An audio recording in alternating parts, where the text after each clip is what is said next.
이번 호남 재보궐선거에는 민주당과 조국혁신당의 치열한 경쟁이 진행 중입니다. 하지만 서로 말도 안 되는 공약을 걸었는데요. 바로 돈을 팔아 표를 사려는 수작입니다. 영상을 시청하시기 전에 구독과 좋아요 부탁드리겠습니다. 이번 10월 16일 재보궐선거는 이재명 더불어민주당 대표와 조국혁신당 대표 간의 치열한 대리전으로 전개되고 있습니다. 특히 두 사람은 각각 현금성 공약을 앞세워 표심을 겨냥하고 있는데 이는 정치권 안팎에서 비판을 받고 있습니다. 이재명은 1인당 100만 원의 기본소득을 약속했고 조국은 매년 1000만 원을 지급하겠다는 신재생에너지 수익 배분 공약을 내걸어 돈 풀기 선거라는 비판을 받습니다. 한동훈 국민의힘 대표는 이에 대해 강력히 반발하며 이런 식의 공약 대결을 경매판으로 비유했습니다. 그는 특히 민주당과 조국당이 탈원전을 주장해놓고 원전에서 나오는 세금을 활용하겠다는 아이러니를 지적하며 이러한 접근이 국민들에게 기만적이라고 주장했습니다. 이번 재보궐선거는 단순한 지역선거를 넘어 정치적 세력 간의 대리전으로 인식되며 각 당의 정치적 미래에 중요한 영향을 미칠 가능성이 큽니다. 이재명과 조국의 돈풀기 정책은 주로 선거 시기에 집중적으로 나타나는 포퓰리즘적 전략으로 국민들에게 직접적인 경제적 혜택을 제공하는 듯 보이지만 그 이면에는 심각한 재정적 및 구조적 문제를 야기할 수 있다는 비판을 받고 있습니다. 이러한 정책들은 표심을 얻기 위한 단기적 해결책에 불과하며 장기적으로는 국가 재정에 악영향을 미치고 경제 구조를 더욱 취약하게 만들 수 있습니다. 가장 큰 문제는 재정 건전성의 악화입니다. 돈풀기 정책은 대규모 재정 지출을 수반하며 이는 결국 정부의 부채를 증가시킬 수밖에 없습니다. 특히 이재명과 조국의 정책은 기본소득이나 긴급재난지원금 같은 현금성 복지 정책에 중점을 두고 있는데 이는 정부의 재정 여건을 고려하지 않은 무리한 지출을 동반할 수 있습니다.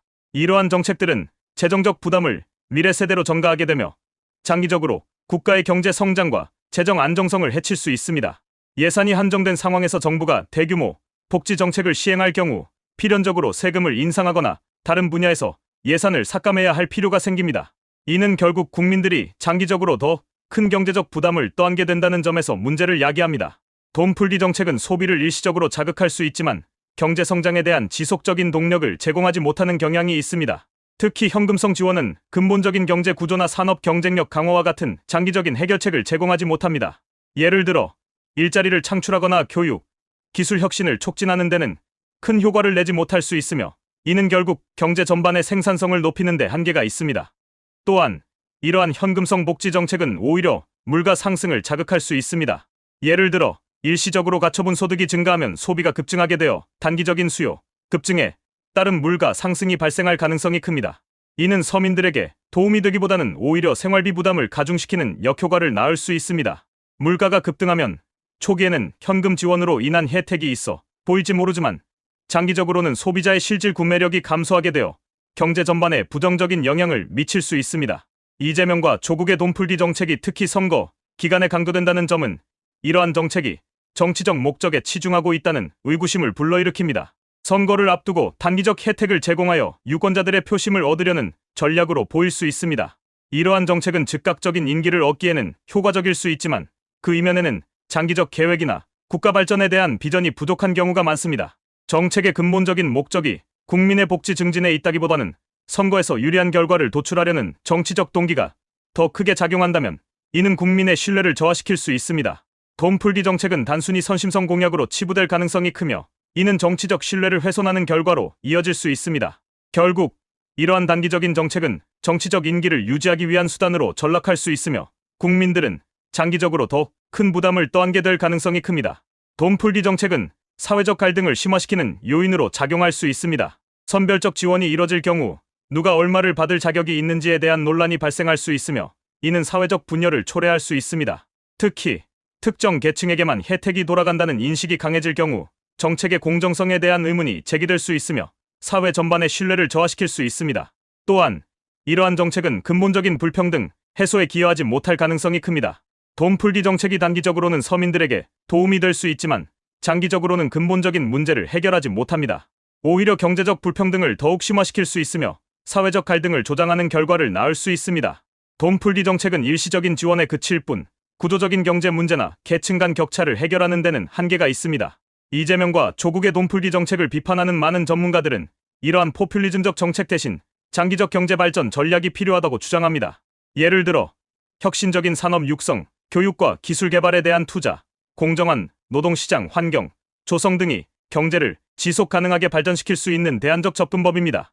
이러한 정책들은 단기적인 인기몰이를 위한 것이 아니라 국가의 지속 가능한 발전과 국민의 삶의 질 향상을 목표로 해야 합니다. 결론적으로 이재명과 조국의 돈풀기 정책은 표면적으로는 국민들에게 매력적으로 보일 수 있지만 그 이면에는 심각한 재정적 부담, 경제적 비효율성, 그리고 정치적 목적이라는 문제가 내포되어 있습니다. 이러한 정책들이 국민의 일시적인 지지를 얻는 데는 성공할 수 있을지 모르지만 장기적으로는 국가 경제와 사회 전반에 부정적인 영향을 미칠 가능성이 큽니다. 한국 정치사에서 선거를 앞두고 돈풀기 정책이 시행된 사례는 여러 차례 있었습니다. 이는 단기적인 경제적 혜택을 통해 유권자들의 표심을 얻으려는 시도로 간주되며 그 당시에도 논란이 많았습니다.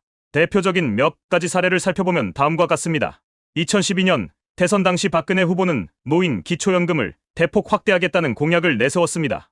이는 65세 이상 노인들에게 일정 금액을 매달 지급하겠다는 내용으로 노년층 표심을 겨냥한 것으로 평가받았습니다.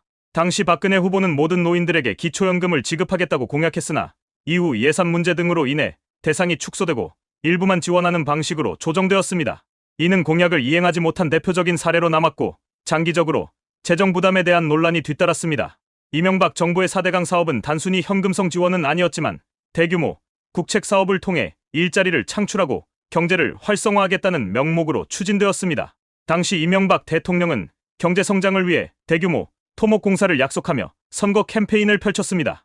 그러나 이 사업은 막대한 예산이 소요되었음에도 불구하고 기대했던 경제적 효과를 제대로 거두지 못했고 환경 문제와 재정 낭비에 대한 비판이 크게 제기되었습니다. 1997년 IMF 외환위기 직후 김대중 정부는 국민기초생활보장제도를 도입해 저소득층에 대한 현금성 지원을 확대했습니다. 이 제도는 당시 경제위기 상황에서 빈곤층을 지원하기 위한 필요성을 인정받았지만 일각에서는 선거를 앞둔 포퓰리즘적 정책이라는 비판도 있었습니다.